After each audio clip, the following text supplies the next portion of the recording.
So for the last 6 months with Rebel, I've been traveling across the country and meeting people with both fascinating and depressing stories. So much is going wrong in this once great country, from the migrant crisis to police corruption and even the hate that's been spewing from our mosques.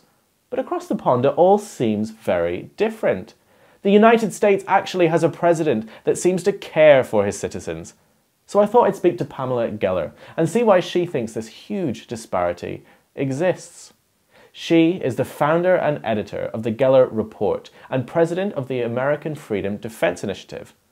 She's also the author of The Post-American Presidency, the Obama administration's war on America and Stop the Islamization of America, a practical guide to the resistance.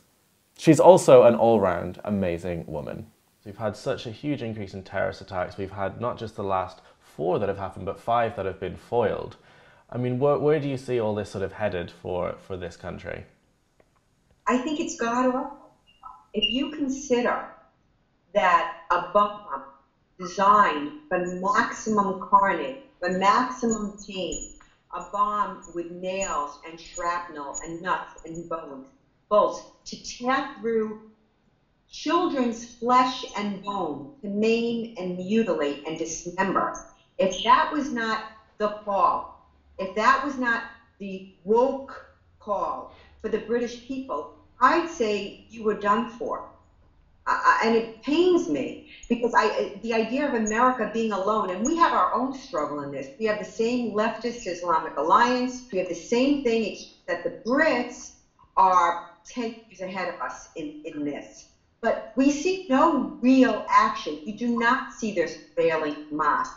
You do not see the shutting down of mosques. You do not see the stopping of foreign funding. Here in America, 80% of our mosques are funded by the Saudis.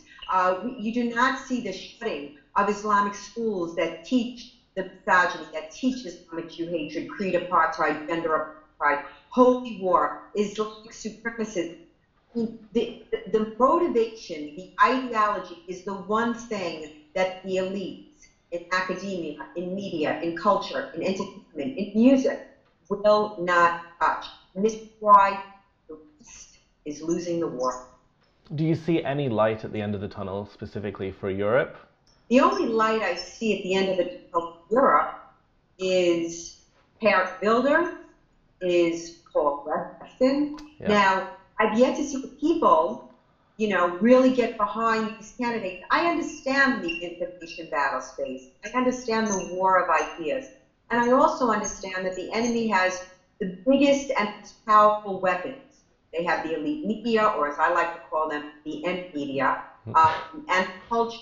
But the fact is we're right, and we're righteous.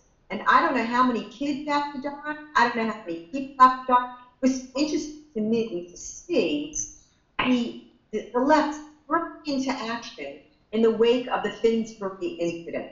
By, I might add, a man who was horribly insane, tried to kill himself a couple weeks prior.